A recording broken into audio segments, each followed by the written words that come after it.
नमस्कार। Spread piece channel में आपका स्वागत है। आज हम आपको सुनाएंगे यशपाल की एक खूबसूरत कहानी, चित्र का शीर्षक। जयराज जाना माना चित्रकार था। वह उस वर्ष अपने चित्रों को प्रकृति और जीवन के यथार्थ से सजीव बना सकने के लिए अप्रैल के आरंभ में ही रानीखेत जा बैठा था। उन महीनों पहाड़ों में वातावरण खूब साफ और आकाश नीला रहता है। रानीखेत से त्रिशूल, पंचोली और चौखंबा की बर्फानी चोटियां नीले आकाश के नीचे माणिक्य के उज्जवल स्तूपों जैसी जान पड़ती है। आकाश की गहरी नीलिमा से कल्पना होती कि गहरा नीला समुद्र ऊपर चढ़कर छत की तरह स्थिर हो गया हो और उसका श्वेत फेन समुद्र के गर्भ से मोतियों और मणियों को समेटकर ढेर का ढेर नीचे पहाड़ों पर आ गिरा हो। जयराज ने इन दृश्यों के कुछ चित्र बनाए, परंतु मन न भरा। मनुष्य के संसर्ग से हीन ये चित्र बनाकर उसे ऐसा ही अनुभव हो रहा था जैसे निर्जन बियाबान में गाय राग का चित्र बना दिया हो। ये चित्र उसे मनुष्य की चाह और अनुभव के स्पंदन से शून्य जान पड़ते थे। उसने कुछ चित्र पहाड़ों पर पसलियों की तरह फैले हुए खेतों में श्रम करते पहाड़ी किसान स्त्री पुरुषों के बनाए। उसे इन चित्रों से भी संतोष न हुआ। कला की इस असफलता से अपने हृदय में एक हाय हाय का सा शोर अनुभव हो रहा था। वह अपने स्वप्न और चाह की बात प्रकट नहीं कर पा रहा था। जयराज अपने मन की तड़प को प्रकट कर सकने के लिए व्याकुल था। वह मुट्ठी पर ठोड़ी टिकाए बरामदे में बैठा था। उसकी दृष्टि दूर दूर तक फैली हरी घाटियों पर तैर रही थी। घाटियों के उतारों चढ़ावों पर सुनहरी धूप खेल रही थी। गहराइयों में चांदी की रेखा जैसी नदियां कुंडलियां खोल रही थीं। दूध के फेन जैसी चोटियां खड़ी थीं। कोई लक्ष्य न पाकर उसकी दृष्टि अस्पष्ट विस्तार पर तैर रही थी। उस समय उसकी स्थिर आंखों के छिद्रों से सामने की छड़ाई पर एक सुंदर सुघड़ युवती को देखने लगी, जो केवल उसकी दृष्टि का लक्ष्य बन सकने के लिए ही उस विस्तार में जहां तहां सभी जगह दिखाई दे रही थी। जयराज ने एक अस्पष्ट सा आश्वासन अनुभव किया। इस अनुभूति को पकड़ पाने के लिए उसने अपनी दृष्टि उस विस्तार से हटा, दोनों बाहों को सीने पर बांधकर एक गहरा निश्वास लिया। उसे जान पड़ा जैसे अपार पारावार में बहता निराश व्यक्ति अपनी रक्षा के लिए आने वाले की पुकार सुन ले। उसने अपने मन में स्वीकार किया, यही तो वह चाहता है। कल्पना से सौंदर्य की सृष्टि कर सकने के लिए उसे स्वयं भी जीवन में सौंदर्य का संतोष मिलना चाहिए। बिना फूलों के मधुमक्खी मधु कहां से लाए। ऐसी ही मानसिक अवस्था में जयराज को एक पत्र मिला। यह पत्र इलाहाबाद से उसके मित्र एडवोकेट सोमनाथ ने लिखा था। सोमनाथ ने जयराज का परिचय उसकी कला के प्रति अनुराग और आदर के कारण प्राप्त किया था। कुछ अपनापन भी हो गया था। सोम ने अपने उत्कृष्ट कलाकार मित्र के बहुमूल्य समय का कुछ भाग लेने की घृष्टता के लिए क्षमा मांगकर अपनी पत्नी के बारे में लिखा था। इस वर्ष नीता का स्वास्थ्य कुछ शिथिल है। उसे 2 मास पहाड़ में रखना चाहता हूं। इलाहाबाद की कड़ी गर्मी में वह बहुत असुविधा अनुभव कर रही है। यदि तुम अपने पड़ोस में ही किसी सस्ते, छोटे परंतु अच्छे मकान का प्रबंध कर सको तो उसे वहां पहुंचा दूं। संभवतः तुमने अलग पूरा बंगला लिया होगा। यदि उस मकान में जगह हो और इससे तुम्हारे काम में विघ्न पड़ने की आशंका न हो तो हम 1-2 कमरे सबलेट कर लेंगे। हम अपने लिए अलग नौकर रख लेंगे, आदि आदि। 2 वर्ष पूर्व जयराज इलाहाबाद गया था। उस समय सोम ने उसके सम्मान में एक चाय पार्टी दी थी। उस अवसर पर जयराज ने नीता को देखा था और नीता का विवाह हुए कुछ ही मास बीते थे। पार्टी में आए अनेक स्त्री पुरुष के भीड़ भड़क्के में संक्षिप्त परिचय ही हो पाया था। जयराज ने स्मृति को उंगली से अपने मस्तिष्क को कुरेदा। उसे केवल इतना याद आया कि नीता दुबली पतली, छरहरे बदन की गोरी, हंसमुख नवयुवती थी, आंखों में बुद्धि की चमक। जयराज ने पत्र को तिपाई पर एक ओर दबा दिया और फिर सामने घाटी के विस्तार पर निरुद्देश्य नजर किए सोचने लगा, क्या उत्तर दे। जयराज की निरुद्देश्य दृष्टि तो घाटी के विस्तार पर तैर रही थी, परंतु कल्पना में अनुभव कर रहा था कि उसके समीप ही दूसरी आराम कुर्सी पर नीता बैठी है। वह भी दूर घाटी में कुछ देख रही है या किसी पुस्तक के पन्नों या अखबार में दृष्टि गड़ाए है। समीप बैठी युवती नारी की कल्पना जयराज को दूध के फेन के समान, श्वेत स्फटिक के समान उज्ज्वल पहाड़ की बर्फानी छोटी से कहीं अधिक स्पंदन उत्पन्न करने वाली जान पड़ी। युवती के केशों और शरीर से आती अस्पष्ट सी सुवास, वायु के झोंकों के साथ घाटियों से आती बत्ती और शिरीष के फूलों की भीनी गंध से अधिक संतोष दे रही थी। वह अपनी कल्पना में देखने लगा, नीता उसकी आंखों के सामने घाटी की एक पहाड़ी पर चढ़ती जा रही है। कड़े पत्थरों और कंकड़ों के ऊपर नीता की गुलाबी एड़ियां सैंडल में संभली हुई हैं।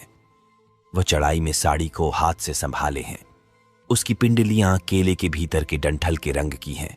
चढ़ाई के श्रम के कारण नीता की सांस चढ़ गई है और प्रत्येक सांस के साथ उसका सीना उठाने के कारण कमल की प्रस्फुटनोन्मुख कली की तरह अपने आवरण को फाड़ देना चाहता है। कल्पना करने लगा, वह कैनवैस के सामने खड़ा चित्र बना रहा है। नीता एक कमरे से निकली है। आहट ले उसके कान में विघ्न न डालने के लिए पंजों के बल उसके पीछे से होती हुई दूसरे कमरे में चली जा रही है। नीता किसी काम से नौकर को पुकार रही है। उस आवाज से उसके हृदय का साए साए करता सूनापन संतोष से बस गया है।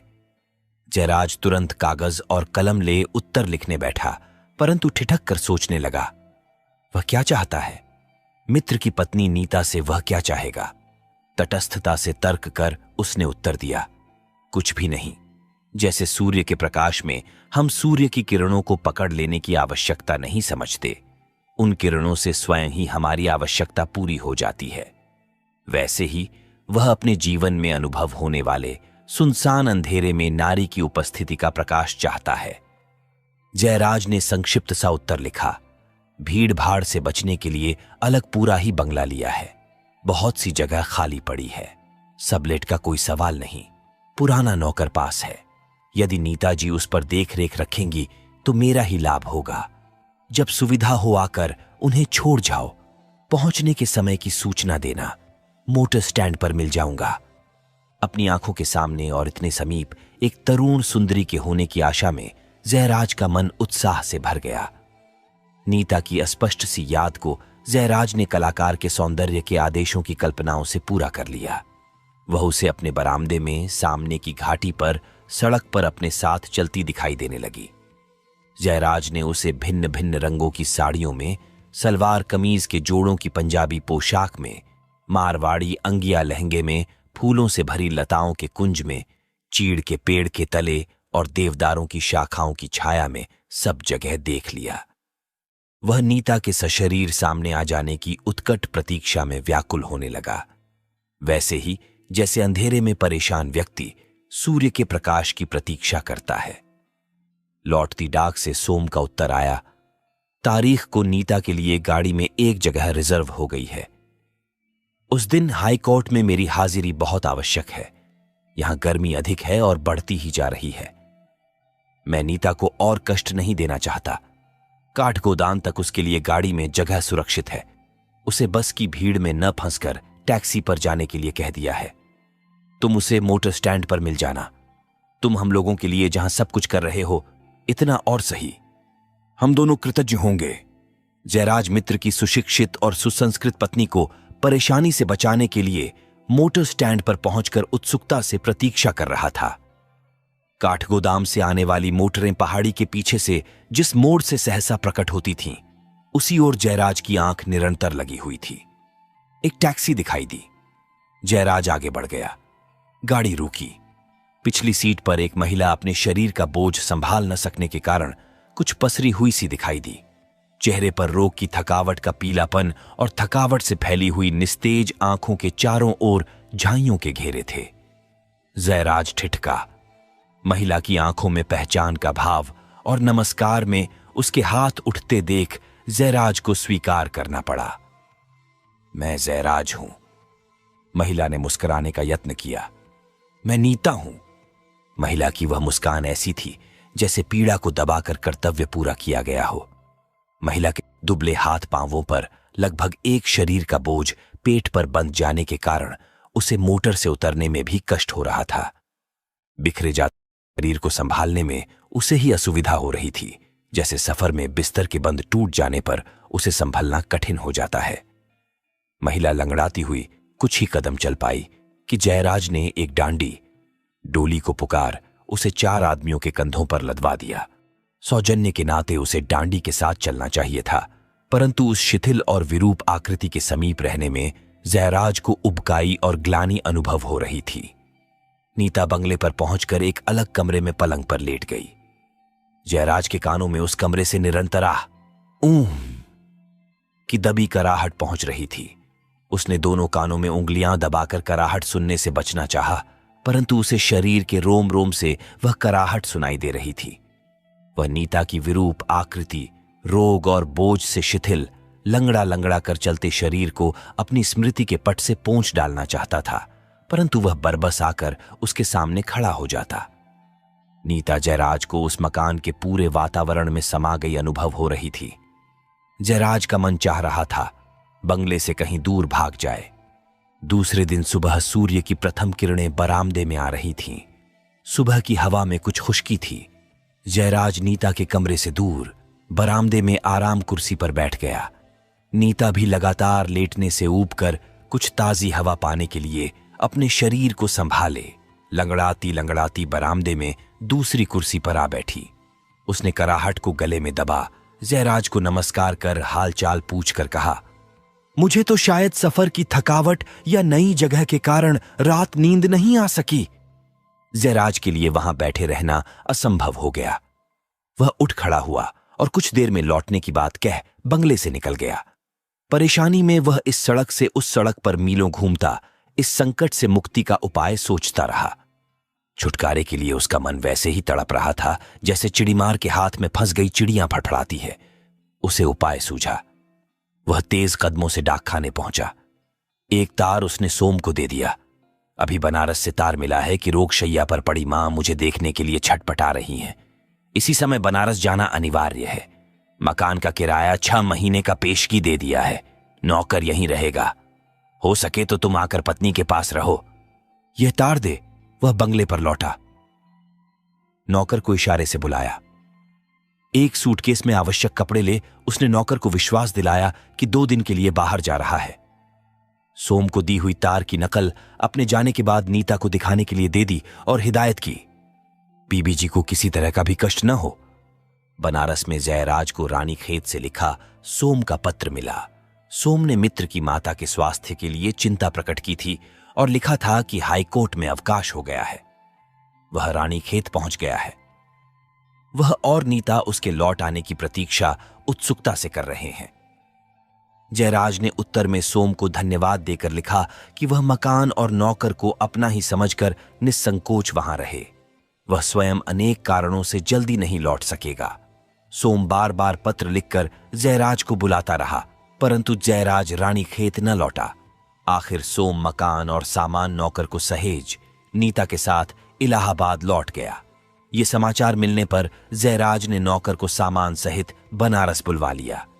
जयराज के जीवन में सूनेपन की शिकायत का स्थान अब सौंदर्य के धोखे के प्रति ग्लानि ने ले लिया। जीवन की विरूपता और विभत्सता का आतंक उसके मन पर छा गया। नीता का रोग से पीड़ित बोझिल कराहता हुआ रूप उसकी आंखों के सामने से कभी न हटने की जिद कर रहा था। मस्तिष्क में समाई हुई ग्लानि से छुटकारा पाने का दृढ़ निश्चय कर वह सीधा कश्मीर पहुंचा। फिर बर्फानी चोटियों के बीच कमल के फूलों से घिरी नीली डल झील में शिकारे पर बैठ उसने सौंदर्य के प्रति अनुराग पैदा करना चाहा। पुरी और केरल में समुद्र के किनारे जा उसने चांदनी रात में ज्वार भाटे का दृश्य देखा। जीवन के संघर्ष से गूंजते नगरों में उसने अपने आप को भुला देना चाहा, परंतु मस्तिष्क में भरे हुए नारी की विरूपता के यथार्थ ने उसका पीछा न छोड़ा। वह बनारस लौट आया और अपने ऊपर किए गए अत्याचार का बदला लेने के लिए रंग और कूची लेकर कैनवेस के सामने जा खड़ा हुआ। जयराज ने एक चित्र बनाया, पलंग पर लेटी हुई नीता का। उसका पेट फूला हुआ था, चेहरे पर रोग का पीलापन, पीड़ा से फैली हुई आंखें, कराहट में खुलकर मुड़े हुए होंठ, हाथ पांव पीड़ा से ऐंठे हुए। जयराज यह चित्र पूरा कर ही रहा था कि उसे सोम का पत्र मिला। सोम ने अपने पुत्र के नामकरण की तारीख बताकर बहुत ही प्रबल अनुरोध किया था कि उस अवसर पर उसे अवश्य ही इलाहाबाद आना पड़ेगा। जयराज ने झुंझलाहट में पत्र को मोड़कर फेंक दिया, फिर औचित्य के विचार से एक पोस्ट कार्ड लिख डाला। धन्यवाद, शुभकामना और बधाई। आता तो जरूर, परंतु इस समय स्वयं मेरी तबीयत ठीक नहीं। शिशु को आशीर्वाद। सोम और नीता को अपने सम्मानित और कृपालु मित्र का पोस्ट कार्ड शनिवार को मिला। रविवार वे दोनों सुबह की गाड़ी से बनारस जयराज के मकान पर जा पहुंचे। नौकर उन्हें सीधे जयराज के चित्र बनाने की टिकटिकी पर ही छड़ा हुआ था। सोम और नीता की आंखें उस चित्र पर पड़ी और वहीं जम गई। जयराज अपराध की लज्जा से गड़ा जा रहा था। बहुत देर तक उसे अपने अतिथियों की ओर देखने का साहस ही न हुआ, और जब देखा तो नीता गोद में किलकते बच्चे को एक हाथ से कठिनता से संभाले, दूसरे हाथ से साड़ी का आंचल होठों पर रखे अपनी मुस्कुराहट छिपाने की चेष्टा कर रही थी। उसकी आंखें गर्व और हंसी से तारों की तरह चमक रही थीं। लज्जा और पुलक की मिलवट से उसका चेहरा सिंदूरी हो रहा था। जयराज के सामने खड़ी नीता रानीखेत में नीता को देखने से पहले और उसके संबंध में बताई कल्पनाओं से कहीं अधिक सुंदर थी। जयराज के मन को एक धक्का लगा, ओह धोखा, और उसका मन फिर धोखे की ग्लानि से भर गया। जयराज ने उस चित्र को नष्ट कर देने के लिए समीप पड़ी छुरी हाथ में उठा ली। उसी समय नीता का पुलक भरा शब्द सुनाई दिया, इस चित्र का शीर्षक आप क्या रखेंगे? जयराज का हाथ रुक गया। वह नीता के चेहरे पर गर्व और अभिमान के भाव को देखता स्तब्ध खड़ा था। कलाकार को अपने इस बहुत ही उत्कृष्ट चित्र के लिए कोई शीर्षक न खोज सकते देख नीता ने अपने बालक को अभिमान से आगे बढ़ा, मुस्कुराकर सुझाया, इस चित्र का शीर्षक रखिए सृजन की पीड़ा। आप सुन रहे थे यशपाल की रोचक कहानी चित्र का शीर्षक। अगर आपको स्टोरी पसंद आए तो कमेंट करके बताएं कहानी कैसा लगा, और चैनल को सब्सक्राइब करना न भूलें और बेल आइकन दबाना न भूलें ताकि आप हमारी नई वीडियो की जानकारी सबसे पहले पा सकें।